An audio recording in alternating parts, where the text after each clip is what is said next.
When you get to the book of Revelation, you're treated to a visit to the throne room of the universe. And one of the prominent features of that you discover in Revelation chapter 4 and following. It says, and around about the throne, that is the throne, were 24 thrones or seats.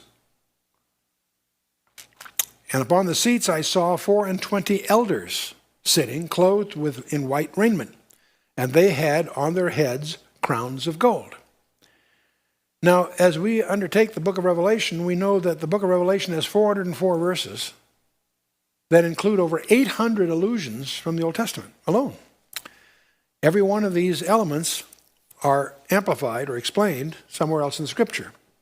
The reason the book of Revelation seems so strange to our ears is because we haven't done our homework in the Old Testament. Well, where on earth do we find 24 elders? There's many commentators conjecture, gee, we've got 12 tribes and 12 apostles. 12 and 12 make 24. Well, that sounds fine, but give me an example where that applies to Scripture. No, the only place you find 24 elders or 24 seniors sitting or impaneled is in the priesthood. But don't confuse it. We're talking the Levitical priesthood. That's just a model. These are not Levitical priests. What are they? They'll identify themselves. The word, by the way, for those seats are also thrones. We're going to discover as they talk, they aren't just sitting there as observers. They are, in some respects, ruling. They're assigned to these seats as kings or judges. Okay. And notice on their heads they have crowns of gold. Okay. 24 elders. David divides the priesthood into 24 courses in 1 Chronicles 24. By the way, there were non-Levitical priesthoods in the Old Testament. This shocks many people. Jethro was a priest of Midian. He wasn't a Levite. What kind of priest was he? We don't know. Jacob gave tithes in Genesis 28. I'd love to know to whom. We don't know much about that. In Genesis 14, we have a very interesting guy show up by the name of Melchizedek. Just a couple verses, and he would disappear into obscurity except for the fact that Psalm 110 makes an allusion to him that Jesus Christ will be a priest after the order of Melchizedek, not after the order of Aaron or Levitical. Hebrews chapter 5 and chapter 6 and chapter 7. hammers away for 3 chapters, dwells on this fact that the Melchizedekan priesthood was a king and a priest. He's the only one that was a king and a priest. The Levitical Israel was divided. The priests were Levites, the rulers were Judah. They're not to cross. But the Messiah is both. Not after Levi, but after Melchizedek. So who are the 24 elders? What do they represent in the book of Revelation? Well, from 1 Chronicles 24, we're going to presume that they represent, in some sense, a completed group somehow. They're the leadership of some kind of segment here. What we know they cannot be is they cannot be tribulation believers. Some people say, they're believers from the tribulation. No, we'll see in Revelation 7, not so. Because in Revelation 7 it says, one of the elders answered, saying to me, what are these which are arrayed in white robes, and whence came they? And I said, sir, you know. He said to me, these are they which came out of the great tribulation and have washed their robes and made them white in the blood of the Lamb. In other words, one of the 24 elders explained to John who those tribulation saints are. So they're not tribulation saints, is the point. Okay. See, one of the elders answered.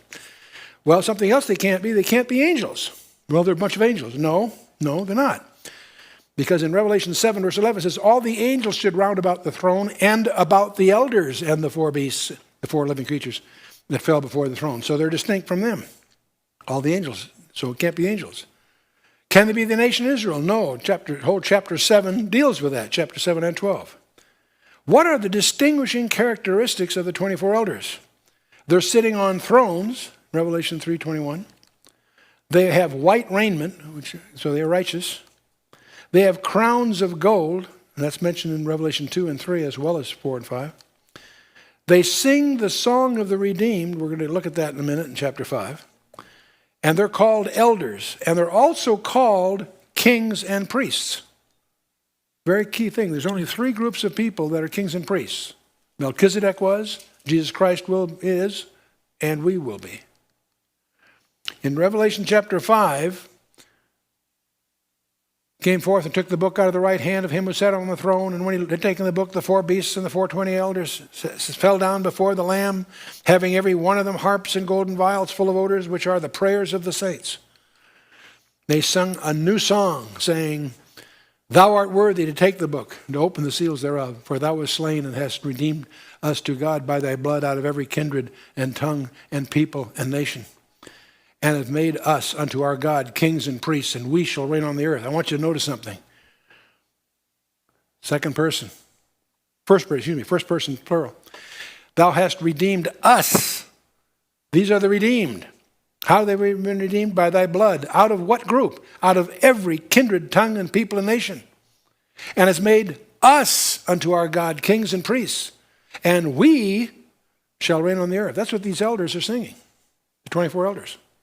Who are they?